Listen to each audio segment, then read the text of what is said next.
As I say, in my psychiatric hospital where I work, we had acute wards where people went usually for short periods of time when they had a crisis of some sort. We also had chronic wards where people would go in the past, often for their whole life. In more recent years, less so. We also had dementia wards. We also had the medium secure unit that I spoke to you about. We also had other places as well for people who, for whatever reason, for various reasons, could not be put anywhere else. I mean, it was awful. That particular unit, we even had people with Down syndrome because nobody knew what else to do with them because their families didn't want them. There was nowhere else for them to go. I mean, this was only a few years ago. I only left that work 7 years ago, so this wasn't very long ago. We also had dementia wards. Now, dementia is one of the things that is considered not a mental illness. And it's considered not a mental illness because you can physically see it. What I mean by that is if you take a section from the brain of somebody who has died with dementia, you can actually see the dementia plaques on the slide. So it's a physical degradation. The same goes for things like autism, not a mental illness. Down syndrome, learning disability, not a mental illness, but sometimes they end up in psychiatric units because nobody else will have them. We used to say, you know, we used to feel very much that for ourselves as workers and for our patients, we were like a dumping ground. And, you know, you very much got that feeling. So, that's the background that I come from. When I worked on the unit, the issue of the law came into this as well, because we had people who had committed offences of all sorts, and they had been judged by a team of psychiatrists to be mentally unwell when they committed what they call their index offence. And what this was, the way it was defined was, did they have contact with reality when they committed their offence? Now that's a really complicated question, which is why it takes really quite a long time to assess somebody properly. But just to sort of take it down to its kind of basic, to a very basic level, there are two ways of talking about what we call mental illness. One is psychosis and one is neurosis. Neurosis covers things like anxiety, certain types of depression.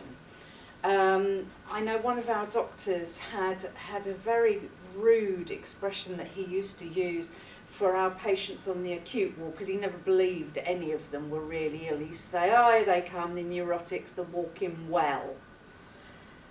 But what the other term is psychosis, which is where the person has lost contact with reality. Now, if you can prove that the person had lost contact with reality when they committed their offence, they won't go to prison, they will go to a unit, because they are not legally responsible for what they did.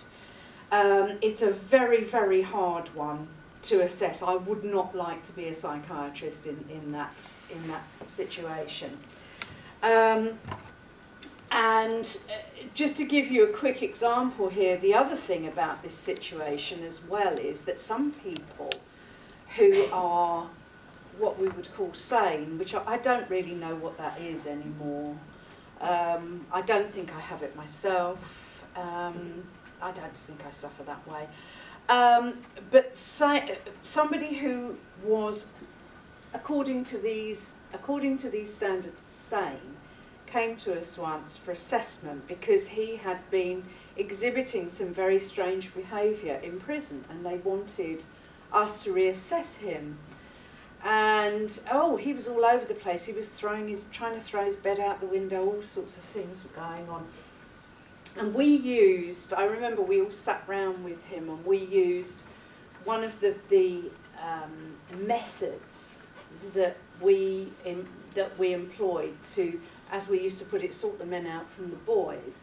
Because I remember I said to him, you know, and what do you think will happen if you stay here? Oh, I'll get well. So, yeah, that is a possibility. That is a possibility. Yeah.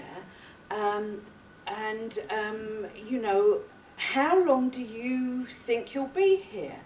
I don't know. It depends when I get well. And you get a sort of clue that somebody's trying to pull a fast one. And it's like, right, okay. And then you hit them with the reality, which is you do know that you could be here forever, because there's actually no limit to the time that you spend on here, because you have to go in front of a tribunal in order to leave this place, to prove that you are well enough to leave this place. And it wasn't the only time. There were several times this happened. You'd see the face drain, and you're thinking, yeah, making that calculation. Yeah, I can do 5 years inside, but I can't do 25 years here with all these crazy people. And, you know, you've never seen anybody get sane so quick in your life. The other group of people who are not covered by the term mental illness are what some people call sociopaths, some people call psychopaths. These are personality disorders, and it is the biggest problem for criminal justice within that setting, because they do terrible things sometimes, and they do things that people would really prefer to think they were crazy when they did. And this is a big problem that we had. I remember when I was working on the unit, there was a big debate going on in Parliament at the time about, there was a guy called Michael Stone who had killed 2 people, a woman and her daughter. I think it was in Surrey. And he apparently had presented at a local psychiatric hospital prior to his offence and had said, look, I'm going to do something, take me in. Now, they took him in, they interviewed him, he was judged to be sane against all measures, and then they let him out, and then he killed 2 people. Now, he warned them, you know, there was, you know, just from that on its own, you can tell, yes, he kind of was in charge of what was going on, but he wasn't in charge of that impulse that made him do it. Now, is that crazy or is it not? And there were huge debates about this. And of course, it is still unresolved. We still have people who do things who can be judged to be psychopathic. They have this thing called a personality disorder. It is where, in a very basic sense, the person is extremely narcissistic. They can only see the world from their point of view. They can't empathise. I read a very interesting book a while ago. Any of you that are interested in this issue, there's a wonderful book called The Psychopath Test by John Ronson, the reporter John Ronson. And I remember reading it and going, yes, yes, yes, like this, because he was saying things in public that we had been saying on the wards for years. Basically things like, these bankers, you know, what's wrong with them? Well, as John put it, they're probably personality disordered because they are completely self-centred. And if you watch any film of who was the head of the Royal Bank of Scotland, Fred Goodwin, and they're saying to him, some people think that you shouldn't get this massive pension and this massive golden handshake. And he's just going, well, I disagree, totally. I'm completely entitled to it. And you think, somebody who's bankrupted a major bank, who has absolutely no sense of guilt about it, and is still prepared to take public money, it does make you think. You think, that is possibly one of this group of people. And it is well known that when such people get thwarted in what they do or what they want to do, when they cannot achieve their ambitions, sometimes they can turn to violence. Now, some time ago now, this is where I try and do the technical thing, so bear with me.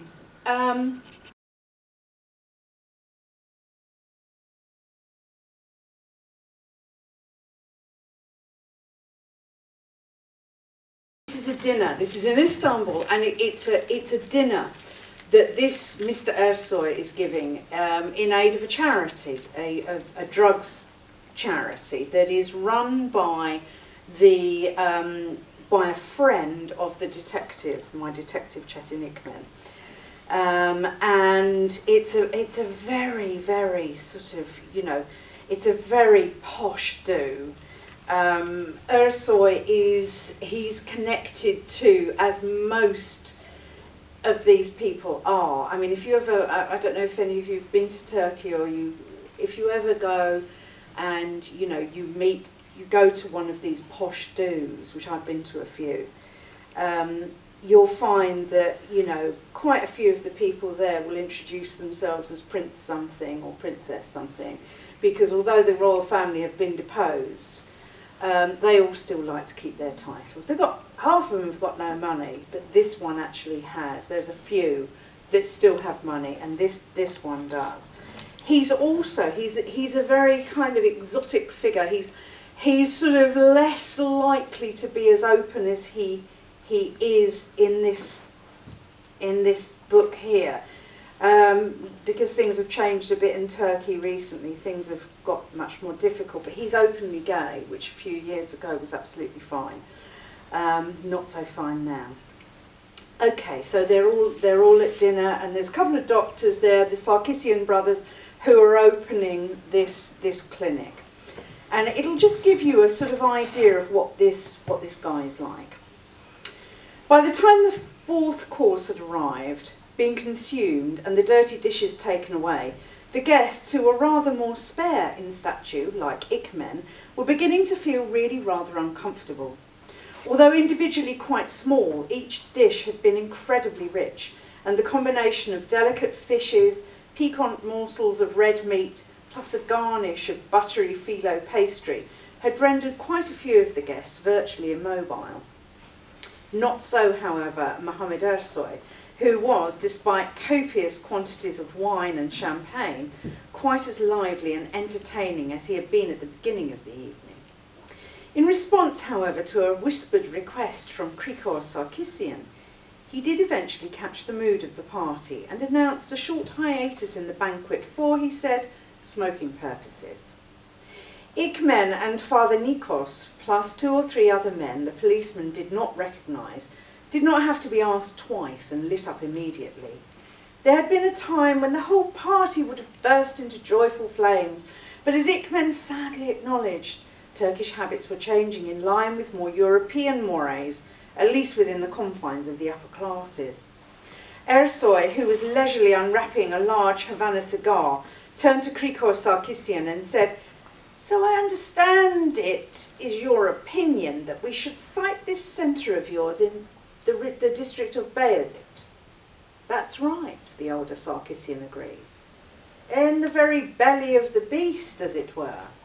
Krikor smiled. "We must go where the problems are at their most acute. The area is heavily populated by those involved in the drugs world, including many of those young people we particularly wish to target." "It's very good, isn't it?" their host said to the table at large. Many heads inclined in agreement. "However, utterly supportive as you know that I am of this project, Krikor, I feel, express one very significant reservation." Several faces around the table, including Krikor's, frowned. Ersoy smiled. "It is simply," he said, "that I sometimes wonder whether abstinence is quite right for us." Father Nikos placed his cigarette delicately in the ashtray and then said, "Quite right for who, Mohammed?" "Well, for Istanbulers, of course," Ersoy replied. "Whether we are Turks, whatever they are, Greeks, Armenians, Venetians, All of us who live in this city are bound by the irrefutable fact that we are Istanbulus, and he laughed a little, his eyes flashing just briefly in the direction of his lover, Avram Avadikian. As such, we're not known for our dedication to simple living. Krikor shrugged. All large cities are, by virtue of the variety of pursuits available within them, wicked. Ah, but don't you think that our city is so much more so? Ursai paused briefly to light and puff upon his cigar. Well, I mean, Ursai continued with much enthusiasm, we have such a marvellous history of it, do we not? Then warming still further to his subject, for example, just take one Byzantine ruler as a template, Theodora. What was the mighty Empress Theodora? Father Nikos rather obviously cleared his throat. Smiling, Ursoi reached out to touch the cleric's hand in a gesture of reassurance. Yes, I know that you old Istanbul Greeks are immensely sentimental about your emperors, Nikos, but in reality you must know what Theodora did. Well, yes, she was a tart, or at least that was how she started out. Then Ursula elaborated quietly so the servants wouldn't hear. She was selling a body when she was still a child, and so rumour of the time had it, was capable of taking on multiple lovers in a variety of orifices. She was also, and this is pertinent to what I have been saying, most enthusiastic about her work. Your point being, Krikor asked? My point is that be it sex or drugs or food or whatever, the average Istanbulu is absolutely devoted to his or her chosen vice. And so to change that is not, or should not, the pursuit of purity be the goal of a civilised and evolving society, Arto Sarkissian offered. Vices like drug addiction, like the selling of sex, can and do breed disease. And as a man of science, I have to believe that disorder and disease run quite counter to the survival of our species. In your medical sense, I suppose I can see that, Ursoi said with a smile. But from a historical point of view, your argument is somewhat spurious, Arto. We have always absolutely wallowed in vice here in the city. The Sultan Ibrahim, if you recall, was addicted to murder and would routinely kill passing subjects from the top of the Topkapi Palace. Most of our sultans in the last century were addled with drink, and the only one who wasn't, old Sultan Hamid, put in Ikman sourly. He knew the story of this particular despot well. As you say, Inspector, Sultan Hamid, Ursoi said, he was quite inordinately devoted to power, which was why, my dear Chetin, he incarcerated his again drink-addled brother Murad in the Shiran Palace for 20 or whatever it was years. We've always been ruled and guided by the weak and vice-ridden, and we are still here, and will continue to thrive. In a sense, vice is what we know, what we're comfortable with. So, Krikor Sarkissian said, not without some ire in his voice, what you were saying is that what I am attempting to do with the development of the centre, plus all the good work and money that you have put in, is utterly pointless. Ursoi's bright red fez vibrated in time with his laughter. Not at all, Krikor. And if I've caused offence to you, I apologise. I merely wish to point out, and this is only my view, that the task you have set yourself is a very difficult one. So he's quite, I hope you got a feeling for that, he's quite a creepy guy. He has a certain point of view. But I hope I got it across well enough, he puts it over in a humorous way. But all that business about, you know, we're from Istanbul, we do vice, don't try and stop us doing vice, that is actually him.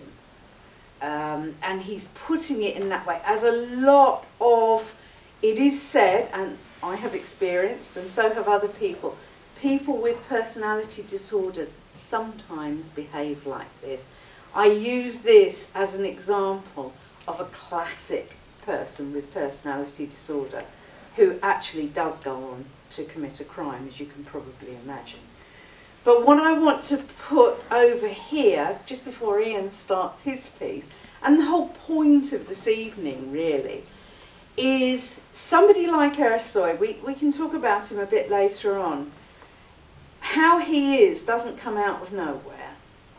So even given the idea that possibly there's people who are a bit different in society who we call psychopaths, who may have a chemical difference or not in their brain, there is something that has triggered this man to behave in this fashion.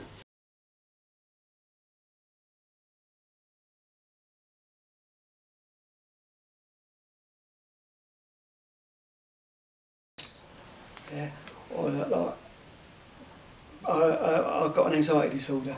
Yeah, they're diagnosable things. You have to be diagnosed with depressed. Depressed ain't just a bit fed up. Depressed ain't that like couldn't get out of bed this morning.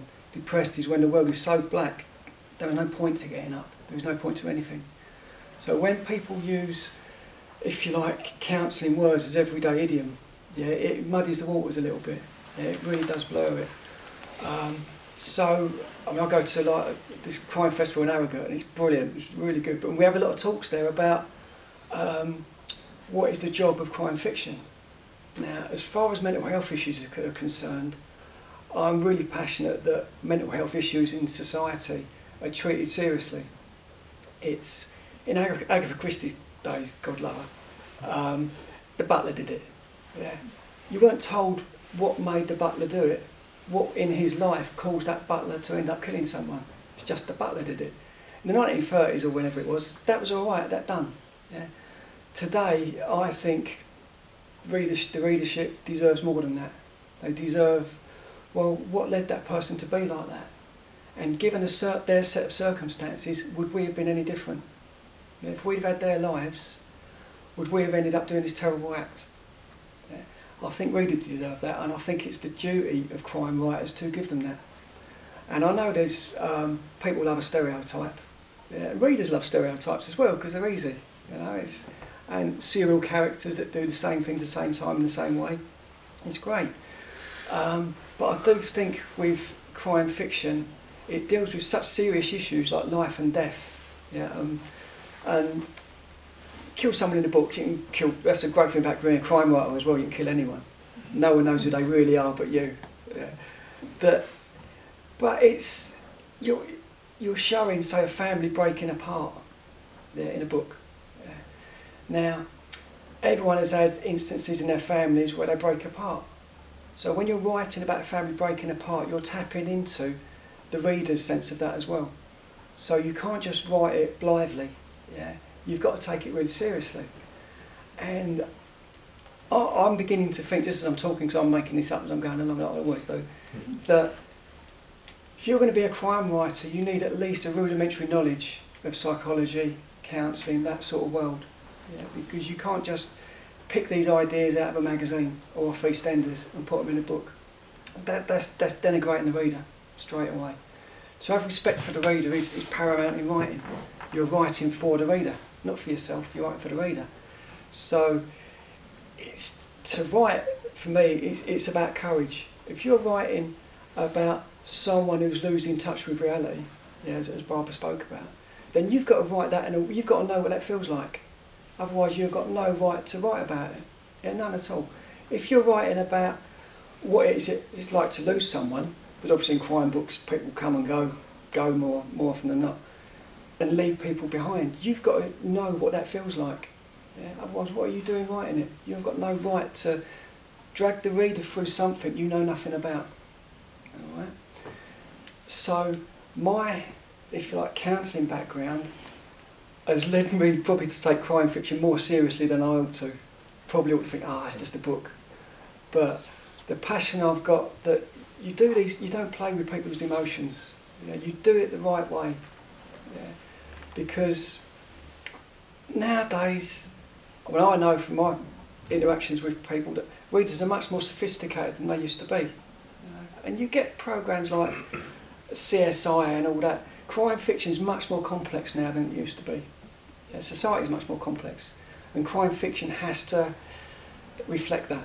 It has to. Otherwise you're selling people short. And I know, like, James Patterson gets other people, he has the ideas now, James Patterson, and then he gets other people to write the books, but his name's always bigger. And you think, there's ways of doing things in writing, and you have to be genuine, you have to have courage to find that part of yourself that feels lost and that has been broken, and put that on the page. You do that, you'll connect with the reader. And because in crime fiction, it can be really, really emotive, or it can be really, really formulaic. It's about deciding what sort of writer you want to be. You know?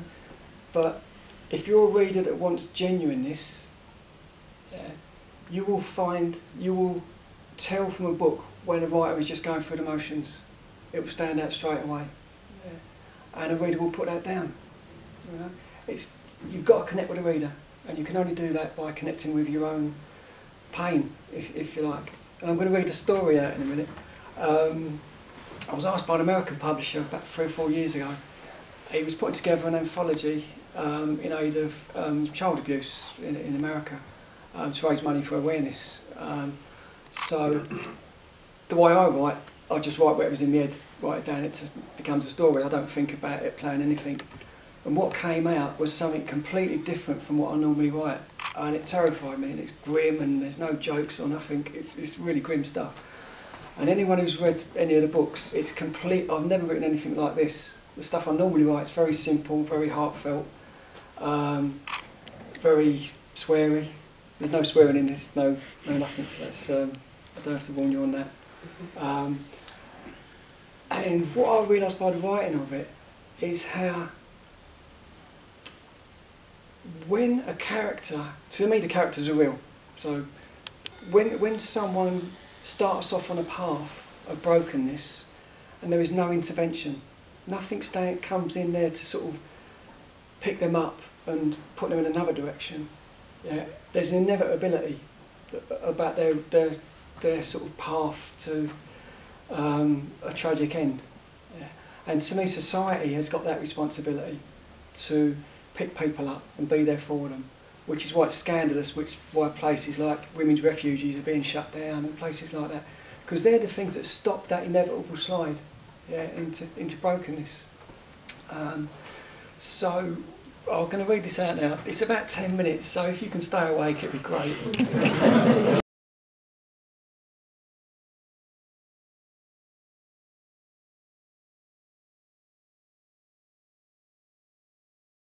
You want to use that name? I said, but that's his name.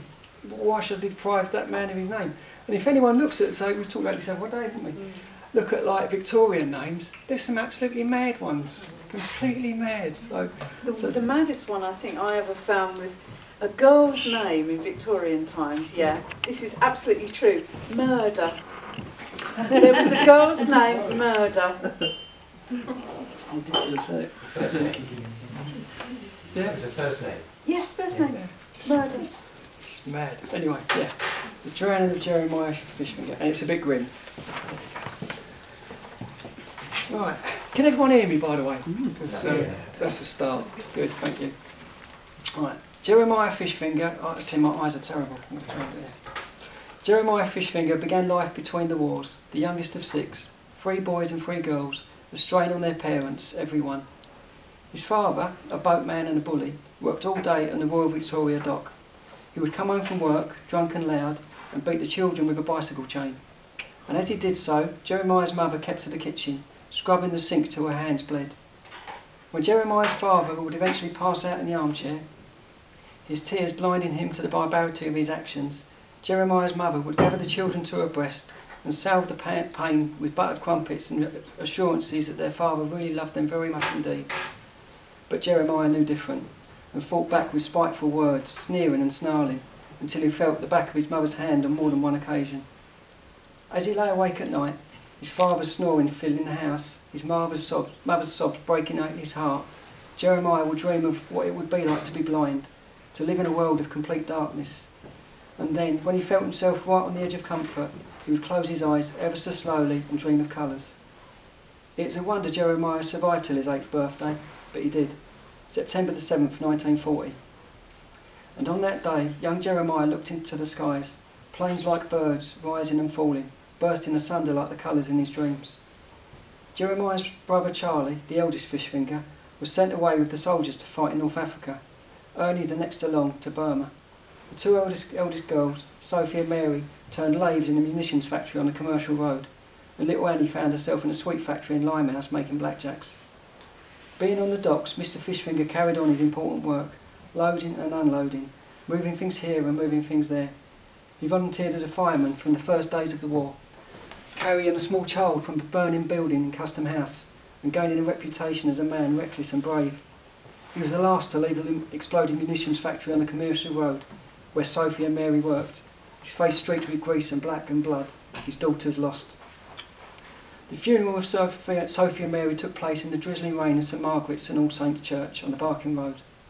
Mrs. Fishfinger sobbed onto the shoulder of her husband, and Jeremiah looked on him from behind a tree as his sisters were buried, wondering what it would be like to suffocate under so much earth.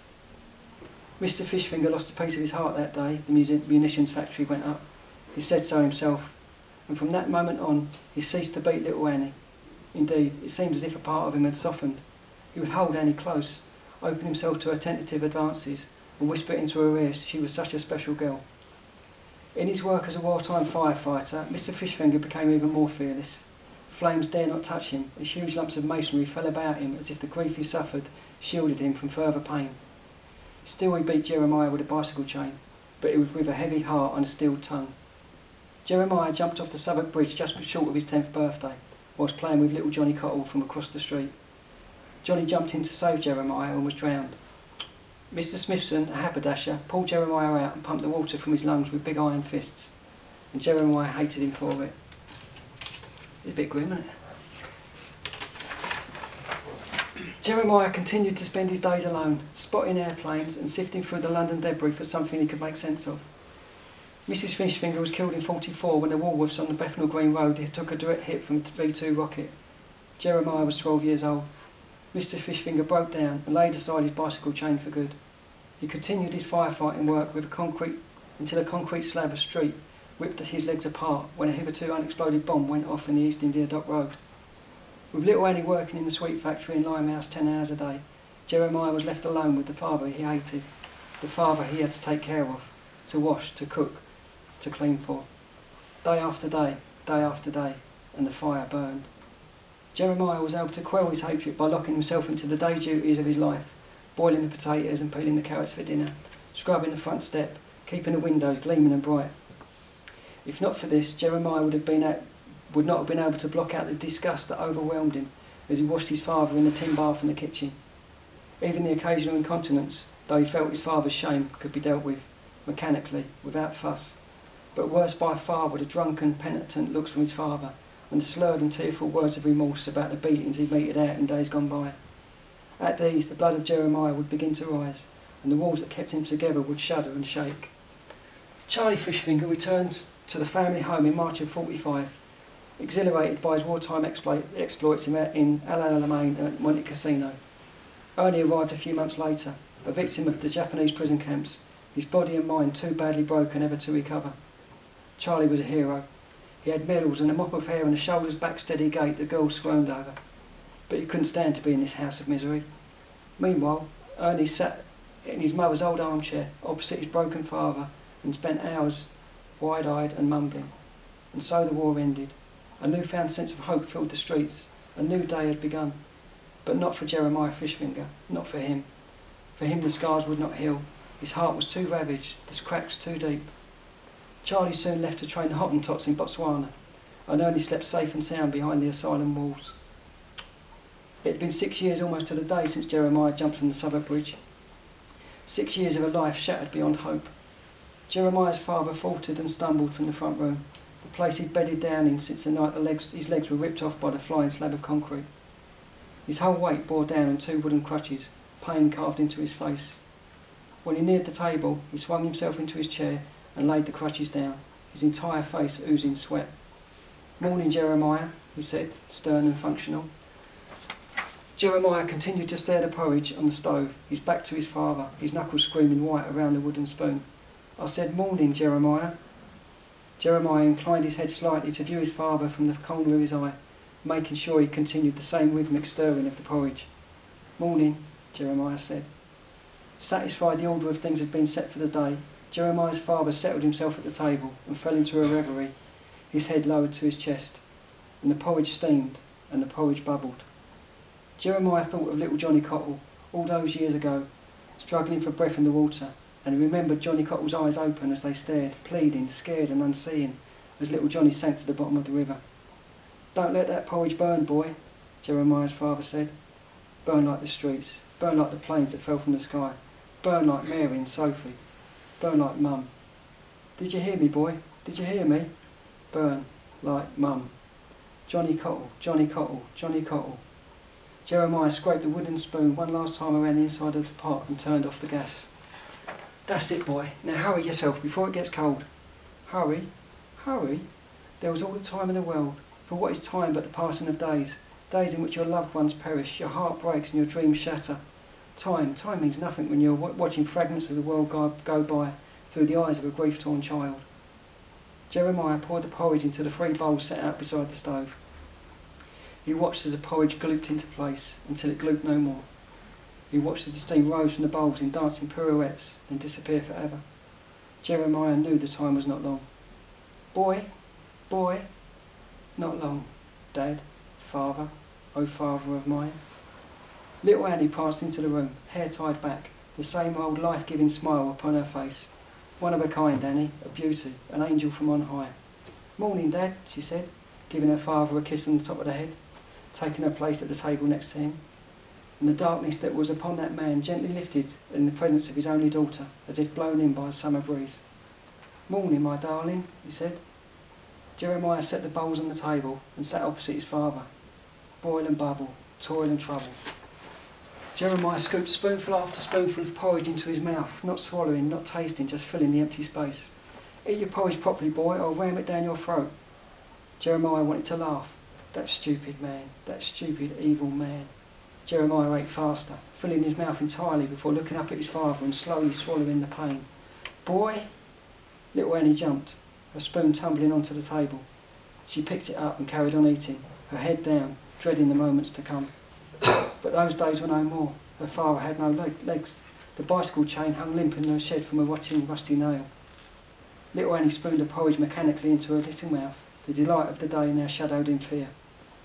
Jeremiah finished first, his face red with pain, his throat burnt. "Come here, boy," his father said. But Jeremiah did not. Little Annie took her bowl to the kitchen sink, tears cutting tracks down her cheeks, her heart pounding, and then left the 2 broken souls to themselves, for she could feel their pain no longer. Alone in the house, sitting across from the table, a table once filled with loved ones now gone, sat but 2. Son stared at father, father at son, neither one a word left to speak. Jeremiah's father cried inside for his wife and his 2 girls, and for not being able to love his youngest son. Jeremiah stared at his father blank and felt nothing. The first time Jeremiah Fishfinger was swallowed up by the dark waters of the Thames, he'd been 9 years old. He'd been dragged home by his father that day and beaten to within an inch of his life. And now, 6 years later, almost to the day, Jeremiah placed a note gently on the kitchen table for little Annie. He left the house quietly and headed for the Southwark Bridge, the bicycle chain from the shed scraping red and rusty in his wake.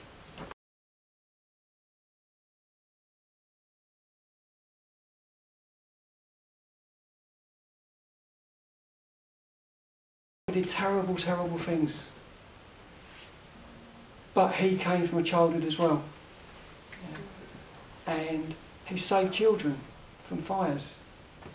Yeah. Not everything is good and evil, black and white. Yeah. There's shades in all of us. Little Johnny, yeah, tried to save his best friend and was drowned. That's his life gone, completely. Jeremiah, bless him, growing up like he did, ends up beating his own father to death with a bicycle chain. Now, if you saw that on the news, you'd think that boy is evil. That's like, what a horrendous kid. He should be locked away for life. But he came from a place. And I suppose what I'm saying is that I've met so many people over the years from this borough as clients. They're not bad people. Some of them have done what we might consider bad things. And they're broken in bits. But they don't deserve to be demonised. So when in crime fiction, when it's often about demonising, it's often about good and bad, to me that's too simple. you know. And I was going to say, I'd like to think, I don't think I would like to think, but if I was in Jeremiah's place and having grown up like that, how do I know I wouldn't have done exactly the same thing? How do any of us know? So for me, it's much more important to write the truth of a character, even more so the perceived bad ones than the good ones. Yeah. I think that's where the backstory comes in, doesn't Yeah, it? it really does, yeah. You know, I mean, with the character that you know, he looks like a relentless psychopath, but there's a reason. Yeah. I think it is our responsibility to do that, and it does come out, the reason why he is like this, why he is so pitiless, is because, I mean, you know, the thing is, different things spark different people off. With Jeremiah, it was physical violence, it was horrendous. With my character, it's something that you would think, you know, most people can deal with that, but we have different thresholds. Yeah. Basically, Mohammed Ersoy, bless him, he was rejected by his father in favour of his younger brother. And that is how he came to be the way he is. And, you know, to a lot of people, that is not reason enough to turn into a killer. But for some people, it is. And what's so important about that is these things can never be undone. Once a path has been set, you can't go back and undo it. So there becomes an inevitability to the final act of an individual. And I just got such a strong, I ain't around here to sell millions or nothing. To me, it's the idea you challenge the reader. To me, I've sort of books I've written, I've had people say that I was rooting for the bad person, I was rooting for the evil one, and I hate myself for it. Now, to me, that's brilliant, because readers have to be challenged, and there's no bigger challenge than right and wrong and good and bad. I think some of your supposed bad characters, I mean, some of mine that I've written, I love them. I think they're great. Yeah. They've just had, you know, they've had a bad rap, really. You know, and I get where they're coming from. I get why they did it. Yeah. And I think that adds something to what we do. Yeah, and I think that, you know, books that don't address that, it's just like some monster arising. Yeah. That's not real. I mean, unfortunately, I think in the press, certain criminals are presented as just monsters. Yeah. But actually, if you read around what precipitated what they did, they're not monsters. No.